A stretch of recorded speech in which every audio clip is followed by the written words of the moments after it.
kiban hukum urineng hana pakai cadar. Dalam mazhab Syafi'i pendapat ulama bahwa aurat urineng di luar sembahyang, di luar rumah, maka seluruh anggota tubuh mendung bertutup, mendung anggota tubuh. Jadi behana cadar behana pokoknya mendung anggota tubuh termasuk muka wajib tu. Pendapat yang kuat dalam mazhab Syafi'i.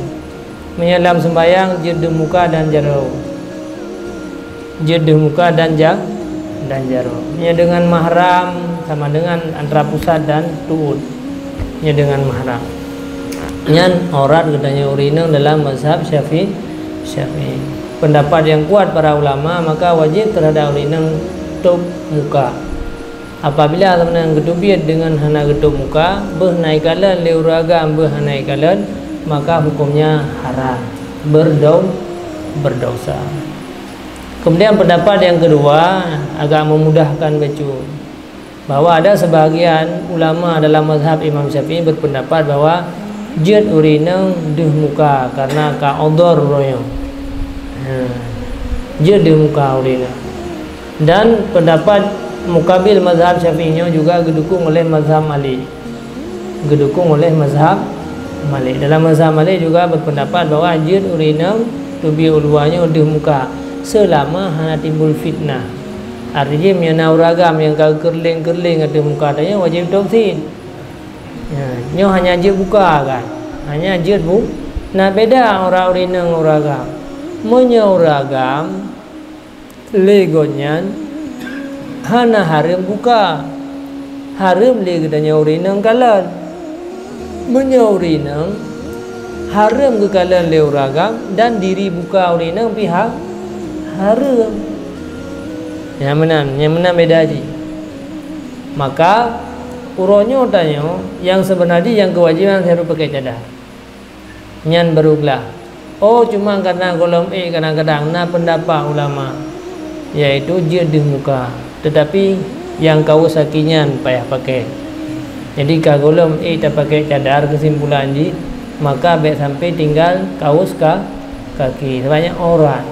Hana tahu dungku iu geroi deh na. Hana perle. Ni lagi orang di rumah kan. Pada rumah ada luang. Hana pakai jilbab. Ladong sin bawa ke judah luar. Apa ke rumah tapi jalan ke rumah. Nyan bernai leureum berhanai ada namakan tubiat lagi yang ron hana jilbab hukumnya haram. Walaupun pingkau mutai ke rumah, walaupun hana orang yang lewat, tetapi yang namanya urinang tubiat keluar rumah karenanya adalah madanah akan dikalan leuragam, maka hukumnya haram.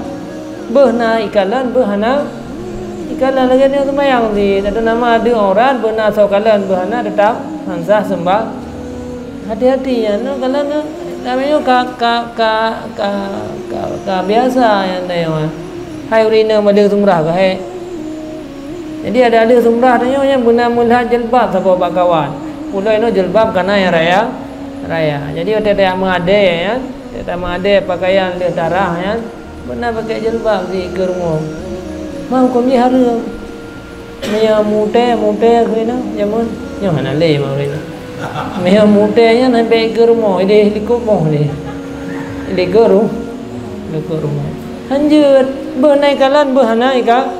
Oh rumah dia kamu tu ngambak kaya ada handi kalan leureung ada handi kalan haram ke rumah. Nyan beda debu ya. Jadi tempat biasa ada sumurah hai urineng kan mungkin enggak pakai pakaian yang ke jilbab raya ya tu. Jilbab raya bumulha juinan ba palang mod saya kata pi langsung pakai aja je. Nah kalau orang Arab kan mujilbab raya pi pakaian hitamnya je. Begitu itu biar pasang di mendung. Nah kalian kau. Gimana berada yang masuk surga? Igo baje hana hai pakai dia jilbab yang bunyan pi meri berat. Jadi hari hukumnya urineng maya terbuka aurat. Tanya yang golong mungkin tak pakai cadar nah pendapat ulama tetapi sampai tinggal kaus kaki. Jadi kaki itu.